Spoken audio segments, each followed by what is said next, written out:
Embedded by millions across the lipid bilayer are mechanical relay switches. They constantly monitor the blood and extracellular fluid, waiting for a signal. These are G-protein-coupled receptors, or GPCRs. They form the single largest receptor family in the human body.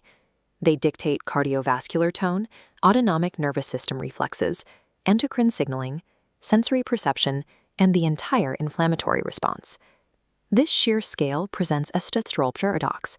A GPCR can be triggered by epinephrine during a fight-or-flight response, by glucagon during starvation, or by histamine during an allergic reaction. Yet, despite responding to wildly different chemical ligands, every single one of these receptors operates using the exact same anatomical hardware. By memorizing their universal activation sequence and the 4 primary intracellular cascades they trigger, pharmacology shifts from a brute force exercise in rote memorization to a system of predictive logic. Mastering this cellular engine provides the framework to reverse engineer almost any autonomic or endocrine drug interaction on the board exams. The baseline anatomy of a GPCR is highly conserved. It features an extracellular ligand binding region, exactly 7 alpha helical transmembrane domains weaving through the lipid bilayer, and an intracellular tail. Attached to the intracellular loop is a heterotrimeric G protein. Heterotrimeric means it consists of 3 distinct biological subunits, alpha, beta, and gamma. In its baseline inactive state, the alpha subunit remains tethered to the receptor and bound to a molecule of guanosine diphosphate, or GDP. This infographic maps the 6-step universal activation sequence. It starts when a specific ligand binds to the exterior receptor. This binding forces a physical conformational change in the shape of the GPCR. That mechanical shift triggers a critical energy exchange. The alpha subunit drops its GDP and picks up a higher energy molecule, GTP. Powered by GTP, the alpha subunit physically separates from the beta-gamma complex. The newly liberated alpha-GTP complex then travels laterally along the inner cell membrane until it collides with and activates an effector enzyme. This is where the pathway diverges to trigger the final cellular response.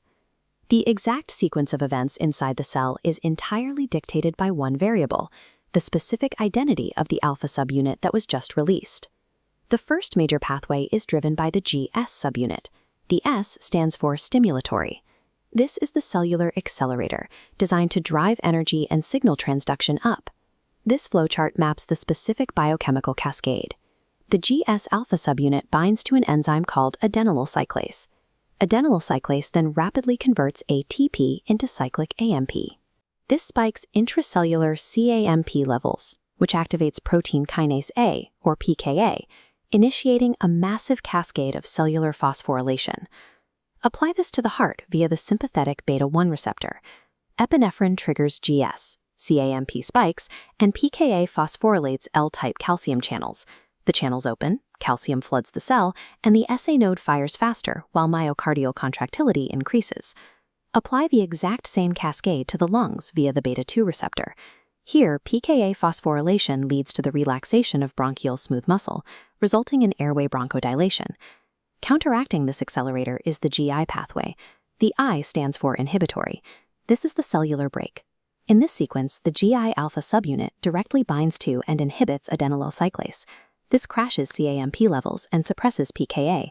Simultaneously, the beta-gamma complex opens potassium channels and blocks calcium entry. This is how parasympathetic vagal tone controls the heart. Acetylcholine bind the N2 receptor, triggering GI. The resulting potassium efflux hyperpolarizes the SA node, slowing the heart rate.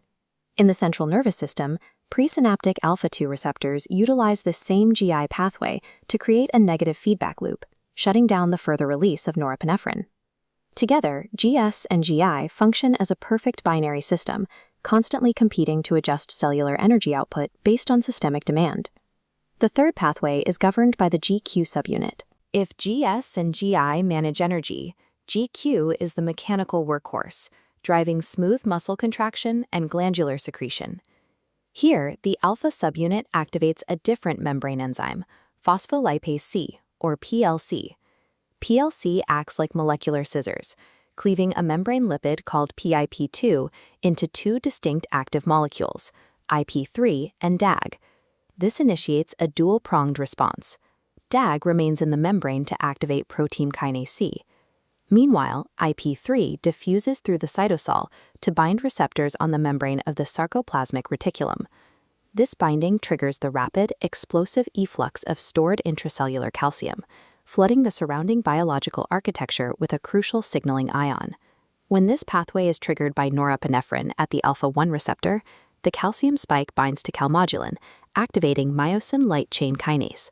The result is intense, rapid constriction of vascular smooth muscle, driving systemic blood pressure up. When triggered by acetylcholine at the M3 receptor in the lungs and GI tract, that same calcium flood causes severe bronchoconstriction, heavy mucus secretion, and an immediate increase in gut motility. A fourth, related pathway uses the G12-13 subunit. Instead of managing energy or calcium, it acts as a structural scaffold, activating Rho A to remodel the cellular cytoskeleton, driving cell migration and long-term vascular remodeling. While the other pathways handle immediate physiological adjustments, GQ and G12-13 translate chemical signals directly into mechanical force and structural change. This panel illustrates how these microscopic cascades dictate macroscopic organ function. Tissues host competing GPCRs to precisely fine-tune their behavior. In the heart, the sympathetic nervous system uses epinephrine on the beta-1 GS receptor to accelerate the SA node. Simultaneously, the parasympathetic system uses acetylcholine on the M2 GI receptor to break that exact same node. In the respiratory tract, the beta-2 GS receptor actively drives bronchodilation, while the M3 and H1 GQ receptors sit ready to trigger severe bronchoconstriction and mucus production if exposed to an allergen. Clinical pharmacology exploits this pre-existing architecture. When treating asthma, you administer albuterol to heavily stimulate the beta-2 pathway, while giving ipratropium to physically block the M3 pathway. Autonomic drugs do not invent new physiological actions.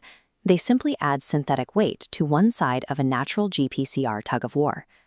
This section outlines tachyphylaxis, the biochemical reason why drugs like albuterol or opioids rapidly lose their clinical effectiveness under continuous use. When a GPCR is overstimulated, the cell initiates a defense mechanism. An enzyme called GPCR kinase, or GRK, arrives and physically attaches phosphate groups to the intracellular tail of the hyperactive receptor. These phosphate groups act as a beacon for a protein called beta-arrestin. Beta-arrestin locks onto the phosphorylated tail, creating a physical barrier that prevents any further G proteins from attaching. The signal is neutralized. If stimulation continues, the cell executes receptor internalization. It pulls the entire GPCR inside the cell via a vesicle, stripping the membrane of its hardware. Continuous overstimulation triggers a physical dismantling of the cell's communication hardware, rendering the membrane functionally deaf to the drug's presence. To survive board exams, we collapse these complex cascades into rapid recall groupings. GS uses flat CHAMP for major stimulatory endocrine receptors. GI uses MAD2s for inhibitory brakes. GQ uses HAV1-MNM for smooth muscle and glandular flow.